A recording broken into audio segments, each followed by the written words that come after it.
ప్రధానమంత్రి నరేంద్ర మోదీ ముఖ్య అతిథిగా పాల్గొన్న విశాఖ అంతర్జాతీయ యోగా దినోత్సవం యోగాంధ్ర గిన్నిస్ రికార్డు సృష్టించింది. విశాఖలో 3 లక్షల మందికి పైగా ప్రధాని మోదీతో కలిసి యోగా చేశారు. CM Chandrababu, deputy CM Pavan Kalyan, Nara Lokesh సహా మంత్రులు, కేంద్ర మంత్రులు, అధికారులు అంతా యోగాంధ్ర కార్యక్రమంలో పాల్గొన్నారు. విశాఖ నుంచి భోగాపురం వరకు ఏర్పాటు చేసిన వేదికలో 3 లక్షల మంది నేరుగా కార్యక్రమంలో పాల్గొన్నారు. ఇది గిన్నిస్ రికార్డ్. గతంలో సూరత్లో నమోదైన యోగా కార్యక్రమ రికార్డును ఇది బ్రేక్ చేసింది. యోగా అనేది మన నాగరికత సాధించిన గొప్ప విజయాల్లో ఒకటి. ఈ ప్రపంచానికి భారత్ అందించిన గొప్ప బహుమతుల్లో ఒకటిగా చెప్పుకుంటున్నారు.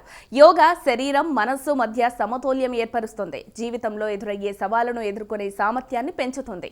యోగాను ప్రతి ఒక్కరూ తమ జీవితంలో భాగం చేసుకోవాలన్న సందేశాన్ని పంచేందుకు యోగా దినోత్సవం నిర్వహించారు. ఉదయం 7 గంటల నుంచి 8 గంటల వరకు గంట సేపు అందరూ యోగా చేశారు.